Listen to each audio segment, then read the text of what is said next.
驱邪，你们能死在老祖手上。我虽然只是天蓝法，看起来不非上行。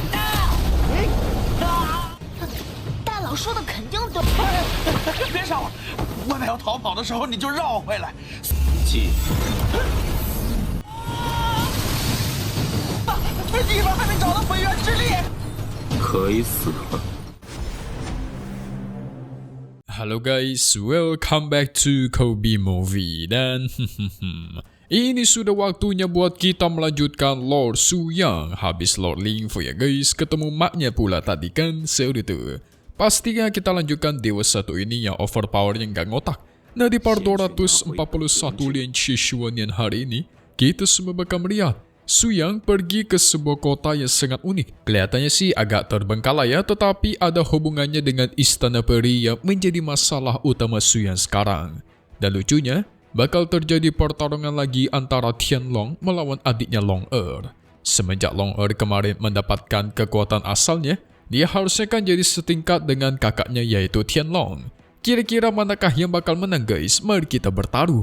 Ini semua terjadi karena di part kemarin, Suyang udah bertemu dengan Long adik dari Tianlong yang berubah jadi hitam gara-gara diasupi oleh energi iblis. Dia jadi penuh dendam gitu guys, ingatannya dihapus lalu diberikan ingatan palsu. Makanya dia jadi benci banget tuh sama kakaknya sendiri, bahkan menganggap dia sebagai seorang pengkhianat. Untung aja ada Suyang di sana yang menyadarkan Long dan mengembalikan kekuatan asalnya. Mereka pun berniat balas dendam dan kita pun masuk ke intro ya guys ya. Hehehe. 老祖说过，主人没，我们什么时候去找龙三和主人Long yang penuh murka menyerang orang-orang dari Istana Peri dengan sangat sadis karena mereka sudah mencuci otaknya dan mencuri kekuatan asalnya. Semuanya dibakar guys tanpa ampun. Tapi Long ini cukup lucu ya, kemarin kan dia menghina-hina Suyang.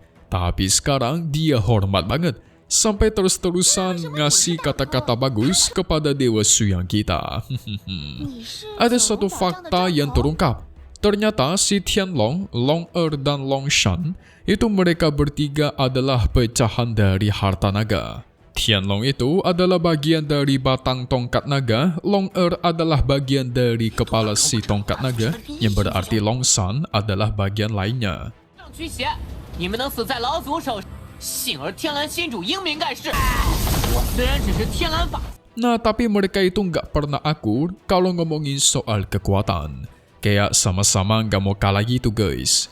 Karena udah lama nggak bertemu nih, makanya waktunya kita buat beradu. 看起来不非上行。 Keduanya langsung bertarung tanpa henti. Bertarungnya dipenuhi oleh emosi pula. Gak heran jadi harta Tianlang kuno ya guys. Semenjak Long mendapatkan kekuatan asalnya, pertarungan mereka berdua jadi semakin sengit.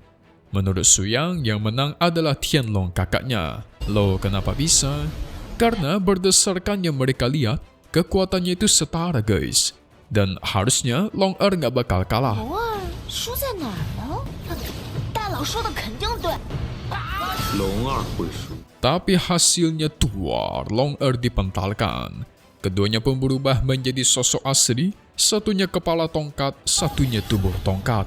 Bertarung sungguh sengit dan ujung-ujungnya Long kalah guys. Yang ternyata, 高格放本源之力。 ini gara-gara kekuatan asalnya Long itu baru pulih setengahnya. Lantas di manakah setengahnya itu?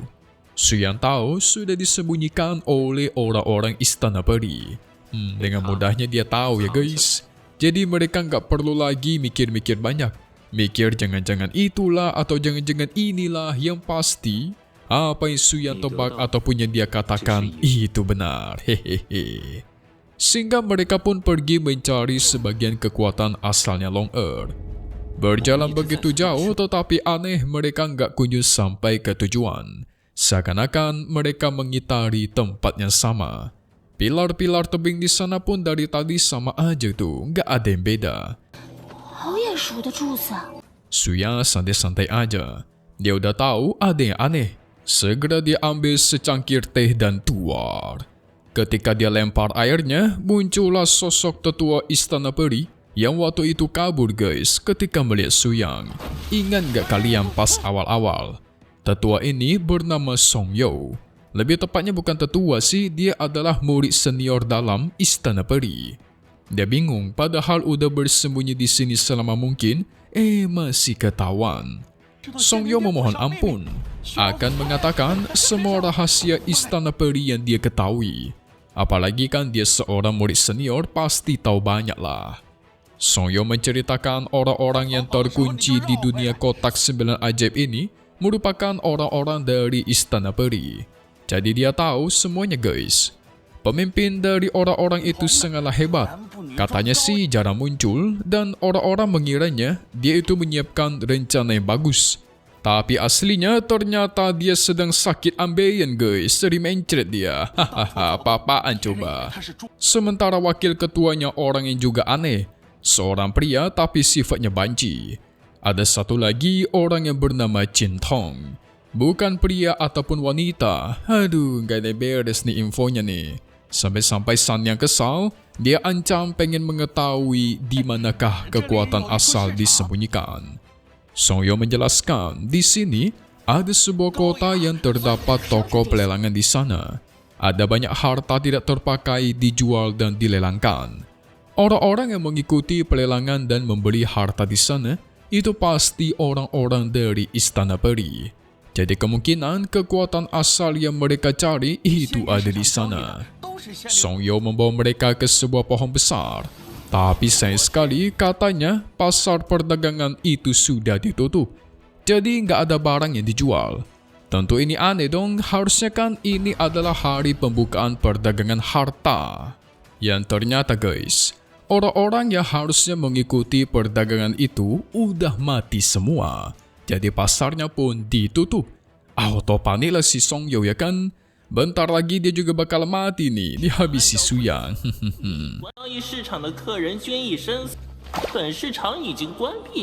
Sosok yang berbicara tadi adalah sebuah jiwa ikan yang menjaga tempat ini. Su Yang menundukkan jiwa itu lalu berubah menjadi seekor ikan asin. Ikan inilah kunci untuk masuk ke kota perdagangan.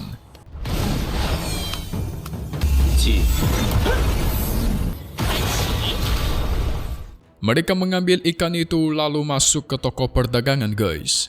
Tapi di sini Su Yang tidak merasakan ada kekuatan asal milik Long Er. Cuman ada beberapa harta bagus.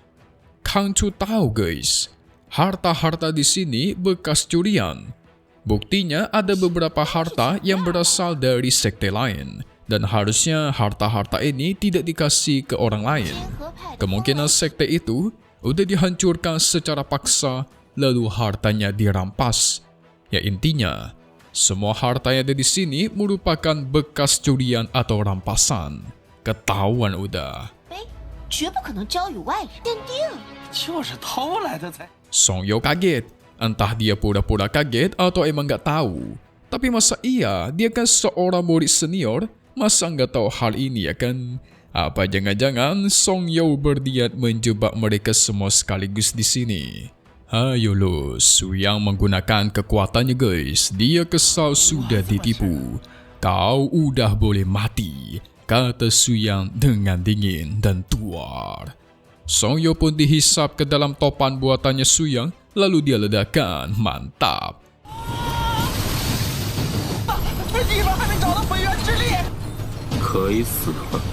Secara tidak sengaja, Kang Chu menginjak tombol rahasia yang memunculkan kotak rahasia.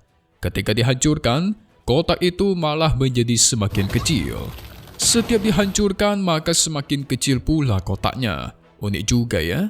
Sampai akhirnya tinggal kotak terkecil. Ketika dibuka, isinya pun kosong guys. Loh. Ternyata dulu isi kotak ini adalah kekuatan asal.